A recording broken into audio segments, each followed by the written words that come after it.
দেশে নিবন্ধিত কোম্পানির সংখ্যা ১,৯৩,০০০ হলেও দেশের প্রধান পুঁজিবাজারে তালিকাভুক্ত কোম্পানি মাত্র ৩৫৪টি। বিনিয়োগের অর্থায়ন ব্যাংক নির্ভর হওয়ায় পুঁজিবাজার বিকশিত হয়নি। দেশের পুঁজিবাজারকে শক্তিশালী করতে পর্যবেক্ষকরা আরও বেশি দেশি বিদেশি কোম্পানিকে স্টক এক্সচেঞ্জে তালিকাভুক্ত করার কথা বললেও তা করতে নিয়ন্ত্রক সংস্থাগুলোর সমন্বয়হীনতা রয়েছে এখনও।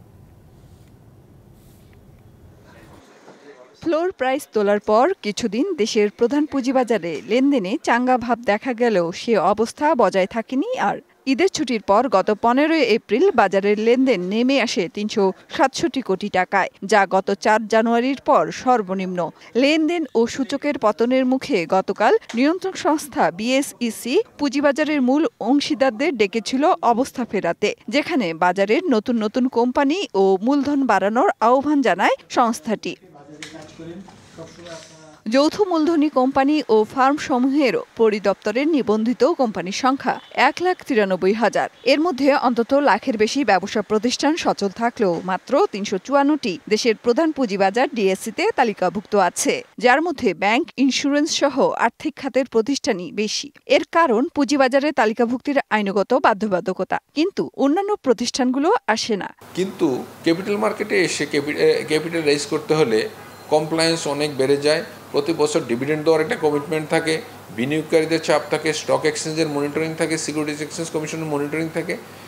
এই সকল কমপ্লায়েন্সের মধ্যে তারা ঢুকতে চায় না। বিশ্লেষকরা বলছেন, দেশি বিদেশি ভালো মানের কোম্পানির শেয়ার বাজারে আনতে দরকার বিএসইসি, বাংলাদেশ ব্যাংক, এনবিআর সহ নিয়ন্ত্রক সংস্থাগুলোর সমন্বয়। কোয়ালিটির স্টকস হবে না, টপ কোম্পানি ইন্ডিয়াতে লিস্টেড, পাকিস্তানে লিস্টেড, থাইল্যান্ডে লিস্টেড, তো এখন তোমার এখানে যদি না আনার ব্যবস্থা করা হয়। বিষয়টি স্বীকার করে নিয়ন্ত্রক সংস্থা বিএসইসিও। আমাদের দেশের অনেক বড় বড় ভালো প্রতিষ্ঠান আছে, সেই প্রতিষ্ঠানগুলোকে পুঁজিবাজারে নিয়ে আসতে হবে। এটির জন্য যা করা দরকার, যে সমস্ত পক্ষে যা করা দরকার, সেটি বাংলাদেশ ব্যাংকের প্রয়োজন হতে পারে, সেটি এনবিআর এর প্রয়োজন হতে পারে, বা সেটি যে কোনো পক্ষের সহায়তার প্রয়োজন হতে পারে, এবং এই সহায়তাগুলো নিয়েই আসলে এই প্রতিষ্ঠানগুলোকে বাজারে নিয়ে আসা উচিত। বাজার পর্যবেক্ষকরা বলছেন, অর্থায়নের উৎস হিসেবে এখনো দাঁড়াতে পারেনি পুঁজিবাজার। মেহের মনি, ডিবিসি নিউজ, ঢাকা।